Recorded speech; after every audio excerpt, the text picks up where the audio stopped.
Hello friends, welcome my YouTube channel competition series. My self Vikram Kumar. Friends, इससे पहले वाले video में हमने हिंदी 3 तत्व पढ़े थे, जिसमें हमने 43 आर्टिकल तक बात कर ली थी। उसके बाद में अनुच्छेद 44 से हम आज पढ़ेंगे। आगे कंटिन्यू करते हैं वीडियो को। तो देखिए, अनुच्छेद 44 हमें क्या कहता है। अनुच्छेद 44 कहता है कि इस देश में सभी नागरिकों को एक समान नागरिक संहिता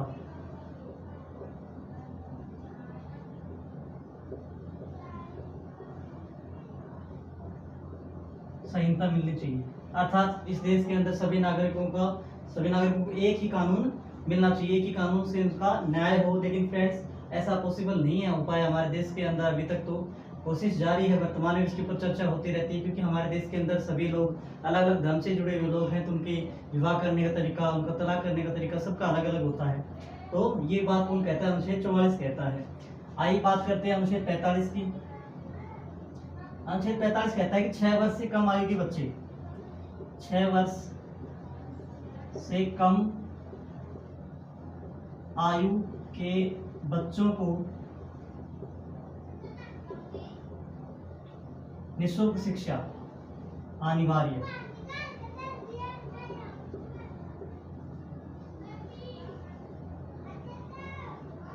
सरकार का ये कर्तव्य बनता है कि 6 साल से कम उम्र के जितने बच्चे हैं उन सभी को क्या मिले?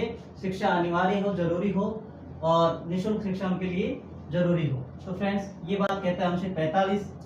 अनुच्छेद 46 कहता है कि जो SC हैं, ST हैं या अन्य जो पिछड़े वर्ग हैं, अन्य पिछड़े वर्गों के लिए शिक्षा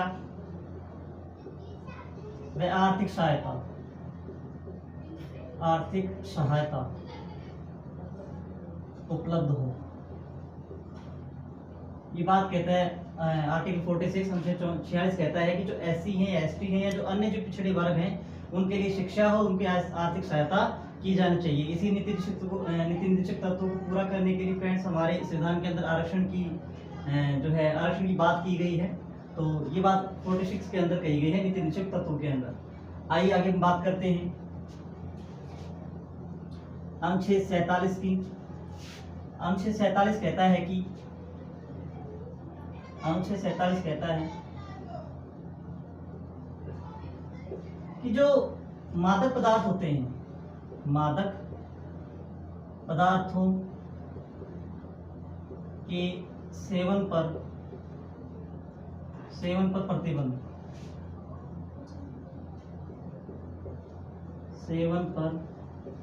प्रतिबंध, जो भी नशीले पदार्थ हैं जिनका सेवन नहीं करना चाहिए, तो ये राज्य सरकार का कर्तव्य बनता है कि उस पर क्या करे? प्रतिषेध करे, प्रतिबंध लगाए। अनुच्छेद 48 कहता है कि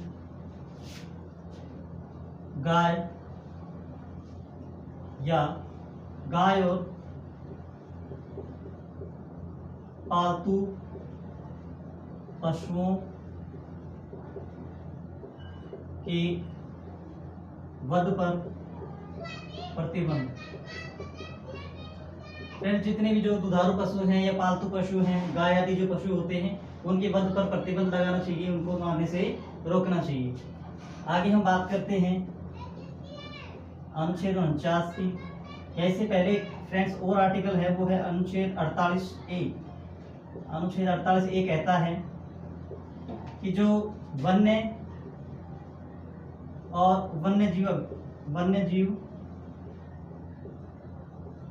जीवों का संरक्षण, जो वन्य जीव हैं और जो वन हैं उनका संरक्षण होना चाहिए। ये बात कहता है कि अनुच्छेद 48 ये कहता है ये बात अभी। तो आइए फ्रेंड्स, हम आगे बात करते हैं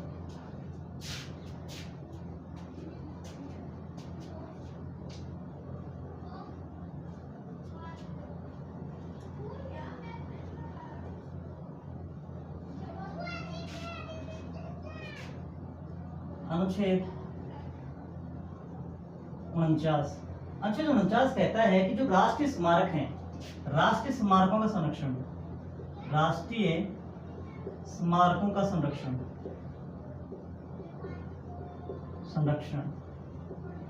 जैसे ताजमहल हो गया, लाल किला हो गया, तो ये जो राष्ट्रीय स्मारक है हमारे, उनका क्या होना चाहिए, संरक्षण होना चाहिए, देखभाल करनी चाहिए।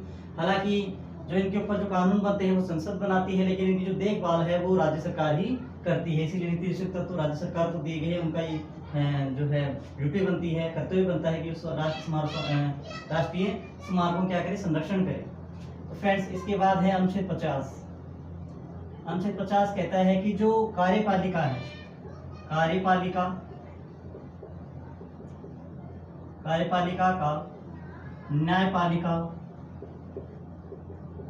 न्यायपालिका से पृथक्करण अर्थात अलग किया गया है। इन दोनों के अलग होने की बात जो है वो इसमें कही गई है, अनुच्छेद 50 में की गई कि कार्यपालिका का न्यायपालिका से पृथक्करण। आगे है फ्रेंड्स लास्ट हमारा जो अनुच्छेद है 51 कहता है जो अंतर्राष्ट्रीय सुरक्षा है, अंतर्राष्ट्रीय सुरक्षा